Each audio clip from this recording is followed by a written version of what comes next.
Hello, learners. Welcome back to our ongoing series on Become and BBA Organizational Behavior and Principles and Practices of Management. Today, we are going to start our lecture number 22 on topic span of management. So, I'm Jashanjot, Assistant Professor in Commerce and Management. And this lecture will cover the concept and meaning of span of management, narrow span of management, and wide span of management. So let's begin with the lecture. First of all span of management होता क्या है? Span of management एक significant role play करता है किसी भी organisation में, और ये कि कैसे इंट्रैक्शन हो रही है ऑर्गेनाइजेशन में डिसीजन मेकिंग प्रोसेस में सुपरवाइजर्स की, सबॉर्डिनेट्स की। यहाँ पे आपको एक इलस्ट्रेशन दिखाई गई है। ये क्या शो कर रही है? ये शो कर रही है स्पैन ऑफ मैनेजमेंट के सुपरवाइजर है, सुपरवाइजर क्या कर रहा है? फर्दर असिस्ट कर रहा है सबॉर्डिनेट्स को, सबॉर्डिनेट आगे फर्दर फिर असिस्ट कर रहे हैं कुछ सबॉर्डिनेट्स को। ठीक है, तो ये क्या बता रहा है? कंट्रोल बता रहा है एक तरह का कि सुपरवाइज कंट्रोल कर रहा है थ्री सबॉर्डिनेट को, फिर हर जो सबॉर्डिनेट है एक एक सबॉर्डिनेट फर्दर एक एक जो सबॉर्डिनेट है उसको असिस्ट कर रहा है, कंट्रोल कर रहा है। तो स्पैन ऑफ मैनेजमेंट को हम स्पैन ऑफ कंट्रोल भी कह सकते हैं। तो फर्दर हम बात करते हैं जो सबॉर्डिनेट्स हैं,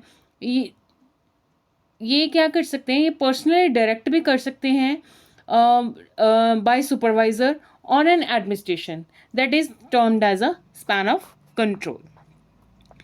moving towards the next definitions. Definition क्या है स्पैन ऑफ मैनेजमेंट और कंट्रोल की?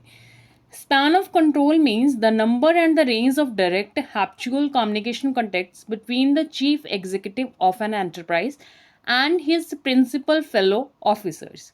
तो यहीं से क्लियर हो रहा है कि कितने जो लोग हैं आपके अंडर, किसी जो प्रिंसिपल के अंडर, जो चीफ एग्जीक्यूटिव के अंडर काम कर रहे हैं, उसको हम क्या कहेंगे? Span of control. फर्दर आगे जो हम पढ़ेंगे तो लेक्चर में आपको और भी क्लैरिटी हो जाएगी कि इसको हम कैसे मेज़र करते हैं स्पैन ऑफ कंट्रोल को। तो as per the Louis Allen, the span of control refers to the number of people that a manager can supervise. एक सुपरवाइजर है, सुपरवाइजर के नीचे चार मैनेजर चार जो सबॉर्डिनेट्स हैं वो काम कर रहे हैं। या फिर हम ये कह सकते हैं कि एक सुपरवाइजर है, सुपरवाइजर के नीचे कोई चार एम्प्लॉयर हैं वो काम कर रहे हैं, और चार एम्प्लॉयर्स के नीचे फर्दर हर एक एम्प्लॉयर के नीचे चार चार जो वर्कर्स हैं वो काम कर रहे हैं। तो हम क्या कहेंगे? हम अगर फर्स्ट स्पैन ऑफ कंट्रोल की या स्पैन ऑफ मैनेजमेंट की बात करें, एक सुपरवाइजर, उसके अंडर चार एम्प्लॉय, तो हम क्या कहेंगे? Span of control, number of span of control उसका कितना है? 4, कि चार लोग काम कर रहे हैं। तो यही लुइस एलन ने बताया हुआ है अपनी डेफिनेशन में। फर्दर पीटरसन एंड क्लोमैन ने क्या कहा है? उन्होंने कहा कि स्पैन ऑफ कंट्रोल है ये रेफर्स करता है to maximum number of subordinates which may be placed under the jurisdiction of one executive immediately superior to them. ठीक है, हम बात करते हैं ब्रांच मैनेजर की। ब्रांच मैनेजर के नीचे जो फर्दर एम्प्लॉई हैं वो कितने हैं, तो वो उस पर डिपेंड करता है। ठीक है, मान लो 5 लोग काम कर रहे हैं, तो एक ब्रांच मैनेजर के नीचे फर्दर कितने लोग काम कर रहे हैं, तो हम उसको क्या कहेंगे? स्पैन ऑफ कंट्रोल और स्पैन ऑफ मैनेजमेंट। ठीक है, मूविंग टुवर्ड्स द नेक्स्ट। अभी स्पैन ऑफ मैनेजमेंट है, ये मतलब किस एक्सटेंट तक ये हम कंट्रोल कर सकते हैं अपने अंडर जो सबॉर्डिनेट्स हैं, एक सुपरवाइज किस एक्सटेंट तक उनको कंट्रोल कर सकता है, उसको हम स्पैन ऑफ कंट्रोल कहते हैं। तो जो जनरल डेफिनेशन है स्पैन ऑफ कंट्रोल की, it can be as the extent to which one person can extend his or her supervisory powers over other individuals or administrative units in an effective manner termed as span of control. तो जो span of control है is needed due to limited attention power, limited time and limited energy. तो ये हमें clear है, अगर आप supervisor हो, फर्दर आपके नीचे आप में कितनी कैपेबिलिटी है, कितने लोगों को आप हैंडल कर सकते हो, उस पर डिपेंड करता है। ठीक है, आपकी कितनी क्षमता है, कितना टाइम आप उनमें इन्वेस्ट कर सकते हो, कितनी एनर्जी आप उनको दे सकते हो अपने जो टास्क है उनको कंप्लीट करने के लिए, उनको अचीव करने के लिए। तो उसको हम क्या कहते हैं? Span of control. तो ये इफेक्ट करती है efficient utilization of managers and the effective performance of their subordinates, तो ये होल्ड अच्छा होना बहुत ज़रूरी है। अगर आपके उनके साथ कनेक्शन अच्छे हैं तो आप टीम में अच्छा परफॉर्म करोगे, मैनेजमेंट में अच्छा परफॉर्म करोगे, ऑर्गेनाइजेशन में एक अच्छी गुडविल बन के आएगी, क्योंकि आप अच्छे टास्क कलेक्टिवली जब अचीव करोगे तो ऑर्गेनाइजेशन क्या करेगी, फर्दर ग्रोथ की तरफ बढ़ेगी। ठीक है, तो ideal span means the number of subordinates which should cost less and provide more strength to the management.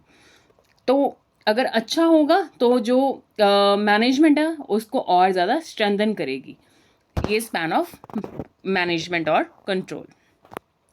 अभी जो मोस्ट इंपॉर्टेंट टॉपिक है एग्जाम परस्पेक्टिव से वो है types of span of management और कंट्रोल। तो वाइडली अगर हम बात करें तो दो स्पैन ऑफ मैनेजमेंट हमारे होते हैं, जस्ट दो स्पैन ऑफ कंट्रोल होते हैं। The first one is narrow span of management और control, second one is wide span of management और कंट्रोल। ठीक है, तो यहाँ पे देखिए नैरो स्पैन, ये डायग्राम अच्छे से देखिए। सुपरवाइजर है, उसके नीचे एक सबॉर्डिनेट है, सबॉर्डिनेट के नीचे फिर एक सबॉर्डिनेट है, फिर एक सबॉर्डिनेट है, मतलब एक सिंगल लाइन है, सिंगल हो डबल हो, मतलब क्या है, ये नैरो है, ज़्यादा जो स्पेस है वर्टिकली कवर कर रहा है, हॉरिजॉन्टली जो स्पेस है वो कम कवर कर रहा है, तो इसको हम क्या कहेंगे, नैरो स्पैन ऑफ मैनेजमेंट।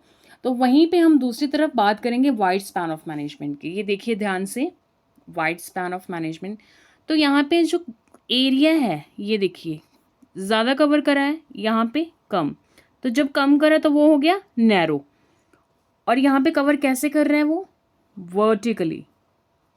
ठीक है, तो ये अभी क्लियर हो रहा है यहाँ से। तो जो वाइड है, वाइड में जो एरिया है ज़्यादा वाइड होता है, बस ऐसे याद रखना है इसको। लाइक एक सुपरवाइजर है, उसको फर्दर जो नीचे हैं कितने वो कितने नंबर ऑफ सबॉर्डिनेट्स हैं। ठीक है, मतलब जो सबॉर्डिनेट्स हैं वो ज़्यादा होते हैं और सुपरवाइज़र नंबर ऑफ जो सबॉर्डिनेट्स हैं उनको कंट्रोल करता है, तो उसको हम वाइड स्पैन ऑफ कंट्रोल कहेंगे। क्लियर, आगे मूव करते हैं। की फीचर्स, अब सबसे पहले हम बात करेंगे वाइड स्पैन ऑफ कंट्रोल की। अभी वाइड स्पैन ऑफ कंट्रोल से हमें क्लियर हो गया कि एक सुपरवाइजर है और उसके अंडर नंबर ऑफ सबॉर्डिनेट्स हैं, तो जो कम्युनिकेशन है वहाँ यहाँ पे मैक्सिमाइज हो जाती है, communication between the managers and subordinates, क्योंकि सिंगल चैनल है। लाइक क्या है, एक ही पर्सन है जो 3-4 लोगों को फर्दर कंट्रोल कर रहा है, जो उनको कमांड कर रहा है, जो असिस्ट कर रहा है, उनको हेल्प कर रहा है। ठीक है, तो यहाँ से क्लियर है कि उनमें मैक्स कम्युनिकेशन क्या गैप नहीं होगा, मैक्सिमाइज कम्युनिकेशन होगी between the managers and the subordinates, where we can say between the supervisor and the subordinates. And the second one, वहाँ पे सुपरविजन अच्छी होगी। क्यों अच्छी होगी, क्योंकि लेयर्स कम है, सिंगल लेयर है, जहाँ डबल कह सकते हैं, चलो ट्रिपल होगी, बट द थिंग इज एक जो पर्सन है नंबर ऑफ पर्सन को जब देखेगा वो क्लोजली देखेगा, क्लोजली सुपरविजन होगी, तो वहाँ पे जो सुपरविजन है इम्प्रूव हो जाती है। से थर्ड पॉइंट, कोऑर्डिनेशन अच्छा होगा विद इन द टीम। ठीक है, क्योंकि चीज़ें क्या है, ज़्यादा लेयर्स में नहीं बटी हुई, तो कोऑर्डिनेशन जो कम लेयर्स हैं वहाँ पे रखना ज़्यादा बेटर हो जाता है। फर्दर सुटेबल है रूटीन के लिए, स्टैंडर्डाइजेशन के लिए, and easy to perform task as well, क्योंकि अंडर सुपरविजन सारा काम हो रहा है, क्लोजली सुपरविजन है, तो वहाँ पे टास्क क्या है, अच्छे परफॉर्म हो जाते हैं और अच्छा स्टैंडर्ड निकल के आता है, क्वालिटी होती है। और इनकरेज करती है प्रॉम्प्ट रिस्पॉन्स साथ के साथ, मतलब सुपरवाइजर 4 लोगों को असिस्ट कर रहा है, कोई प्रोजेक्ट पे काम करे, साथ के साथ पूछेगा, अगर कुछ प्रॉब्लम आती है साथ के साथ वो प्रॉम्प्ट क्या है रिस्पॉन्स करते हैं, और फास्टर डिसीजन मेकिंग होती है, क्योंकि लेयर्स कम है तो डिसीजन मेकिंग भी जल्दी हो जाती है। फर्दर लोअर क्या है, ओवरहेड कॉस्ट, ऑब्वियसली जब एक बंदा सीनियर पोजीशन पे है उसकी सैलरी ज़्यादा होगी। ठीक है, मतलब नंबर ऑफ पर्सन नहीं सीनियर बैठे हुए, ठीक है, सिंगल पर्सन के अंडर ही फर्दर सबॉर्डिनेट्स दे दिए, तो ओवरहेड जो कॉस्ट है वहाँ पे मैनेजरियल लेवल पे वो भी क्या हो जाती है, कम हो जाती है। ये ऑर्गेनाइजेशन के लिए की एडवांटेज रहता है वाइड स्पैन ऑफ कंट्रोल में। फर्दर जो फ्लैक्सिबिलिटी है अच्छी रहती है, रिस्पॉन्सिवनेस रहता है to the environmental changes as well. Moving towards the next, ये देखिए वाइड स्पैन ऑफ कंट्रोल, ये कह रही थी मैं आपको, दिस पॉइंट ये बहुत इंपॉर्टेंट है कि जो मैनेजर है, मैनेजर के अंडर फर्दर 7 एम्प्लॉय काम कर रहे हैं, तो जो स्पैन ऑफ कंट्रोल का नंबर क्या हो गया, कितना हो गया, 7। ये क्या है, wide span of control. Wide span of control क्यों है, ये क्यों है, क्योंकि ये देखिए एरिया क्या है, वाइड है। ठीक है, चलो आगे बढ़ते हैं। तो क्या हो गया ओवरव्यू, अगर हमने जो पीछे अभी तक पढ़ा है ओवरव्यू क्या हो गया, फ्यूअर लेवल ऑफ मैनेजमेंट है, लेस सुपरविज़न है, ठीक है, मतलब ज़्यादा देखने की ज़रूरत नहीं पड़ती, क्लियरली है जो समझ आ जाता है, वहाँ पे हमें एक ही बंदा है ध्यान से देख रहा होता है, तो ज़्यादा ज़रूरत नहीं पड़ती, ठीक है, क्लोजली सुपरविज़न होती है। और ग्रेटर ऑटोनमी है फॉर सबॉर्डिनेट्स, ऑब्वियसली क्योंकि क्लोज रिलेशनशिप है, कम्युनिकेशन गैप नहीं है, और फास्टर कम्युनिकेशन होती है। तो ये सुटेबल कब होती है, जब हम डेली जो रूटीन के काम करते हैं ऑर्गेनाइजेशन में, स्टैंडर्डाइजेशन टास्क करते हैं, ठीक है, तो वहाँ पे बहुत स्टेबल है, और employees are well trained and experience, तो वहाँ पे भी बहुत और भी ज़्यादा अच्छी रहती है, क्योंकि उनको समझाना कम पड़ता है अगर वो वेल ट्रेंड होते हैं और एक्सपीरियंस्ड होते हैं। तो सुपरवाइज़र के लिए चीज़ें आसान हो जाती हैं अगर अच्छे कॉम्पिटेंट हैं जो आपके फर्दर सबॉर्डिनेट्स हैं। Clear. Moving towards a second one, that is narrow span of control. Narrow span of control क्या है, ये एग्जिस्ट करती है when the work and authority are divided among many subordinates and a manager supervise only a small group of people. तो small group of people को वो जो supervisor है उनको असिस्ट करते हैं, वो फर्दर आगे सबॉर्डिनेट्स को करते हैं, वो फर्दर आगे एम्प्लॉयज़ को करते हैं, वो फर्दर आगे वर्कर्स, मतलब ऐसे लेयर्स में काम होते हैं। तो यहाँ पर बहुत सारी लेयर्स होती हैं, डिफरेंट लेवल्स ऑफ मैनेजमेंट होती हैं। तो it leads to a tall organizational structure. तो वो वर्टिकली है जो स्ट्रक्चर क्या हो जाता है, टॉल हो जाता है। अभी तो इसकी तो इसकी जो स्पेशलाइजेशन है वो क्या होगी, वर्क क्या है इफेक्टिवली अचीव हो जाता है, तो स्टेबल होता है कम्प्लेक्स टास्क के लिए, और रिक्वायर होती है close supervision and tight control also, क्योंकि मल्टीपल लेयर्स आ जाती हैं तो हर बंदे को ध्यान से काम को देखना पड़ता है, ठीक है। Then messages can get distorted as they pass through multiple layers, और ये भी एक प्रॉब्लम आती है। And coordination becomes difficult due to the many hierarchical levels. ये एक मेन डिसएडवांटेज है इस नैरो स्पैन ऑफ कंट्रोल की। एंड कम्युनिकेशन गैप रहता ही है, ठीक है, क्योंकि आपको हायर जो सीनियर मोस्ट जो आपका सुपरवाइजर बैठा है वहाँ तक जाने के लिए मल्टीपल लेयर्स के थ्रू होके जाना पड़ता है। एंड ओवरहेड कॉस्ट भी बढ़ती है, क्योंकि हर जगह पे एक एडिशनल लेयर है, एडिशनल लेयर ऑफ सुपरविजन, तो उसकी कॉस्ट भी आपको कंपनी में अलग से पड़ेगी ऑर्गेनाइजेशन को। तो स्लोअर रिस्पॉन्स रहता है क्योंकि मल्टीपल लेयर्स हैं, ये भी एक प्रॉब्लम है, ठीक है, अगर कोई चेंज करनी हो एक्सटर्नल इन्वायरमेंट में। अभी देखिए यहाँ पे ये मैनेजर है, मैनेजर के अंडर फर्दर 2 एम्प्लॉई हैं, और जो पहला एम्प्लॉई है उसके अंडर फर्दर 2 हैं, मतलब ऐसे करके ये लेयर्स में बटा हुआ है। तो इसीलिए ये क्या है, नैरो स्पैन ऑफ कंट्रोल। अभी आप ये मत कहना कि मैम देखो यहाँ पे वाइड हो रहा है, ऐसे वाइड नहीं हो रहा है ये, अगर सिंगल में होता तो वो वाइड कहते। अभी देखो ध्यान से देखो यहाँ पे ये है, ये देखो, पहले इतना देखो ध्यान से, जब इसको सिंगल लाइन में स्ट्रक्चर बना रहे हो तो ये कौन सा हो रहा है, एक टॉल स्ट्रक्चर बन रहा है ऑर्गेनाइजेशन में, ठीक है। सिमिलरली इसको देख लो,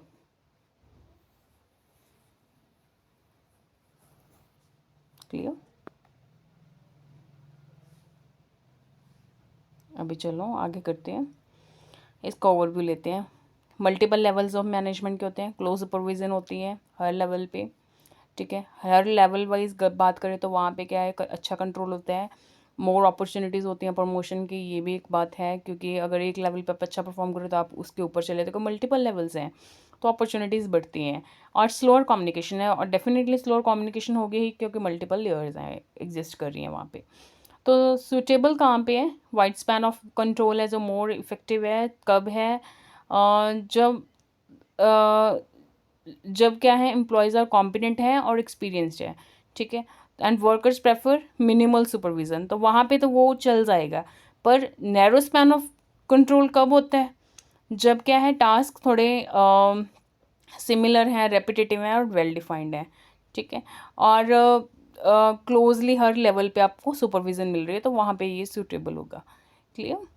ये थोड़ा मतलब उसके साथ इंटर रिलेटेड करके बनाया गया है सूटेबल वाला वाइड के साथ, कंफ्यूज मत होना इस पर। अभी आगे आ जाओ कंपैरिजन। कंपैरिजन ये वाला बहुत इंपॉर्टेंट है, तो इसको अच्छे से देख लो। जब कंपैरिजन अगर आपको एग्जाम में आता है तो नैरो और वाइड स्पैन ऑफ कंट्रोल आपको क्लियर होना चाहिए।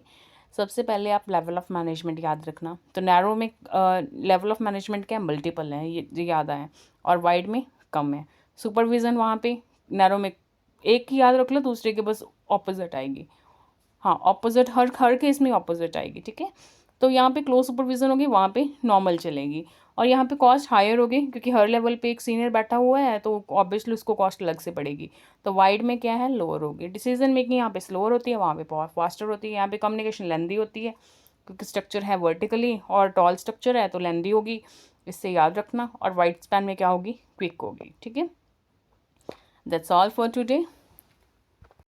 Stay tuned, watch the lecture and don't forget to like, share and subscribe to Sport Free Education. ठीक है, that's all for the today. अभी जो लेक्चर्स हैं आपके ना कॉन्टिन्यूशन में ही आएंगे क्योंकि आपके अभी एमएसटी भी सेकंड आ रहे हैं और आपके फाइनल एग्ज़ाम्स भी आ रहे हैं पीयूपी के। तो all the best for your exams. ठीक है, तो अच्छे से पढ़ाई करना, टेंशन लेने की ज़रूरत नहीं है क्योंकि आपको सारा कंटेंट एक ही जगह पे मिल रहा है। प्रॉपर प्लेलिस्ट इसकी बनी हुई है, principles and practices of management. बस जस्ट आपको अपने ईयरफोन लगाने हैं और ध्यान से सारे लेक्चर्स सुनने हैं। ठीक है, best wishes for your exams.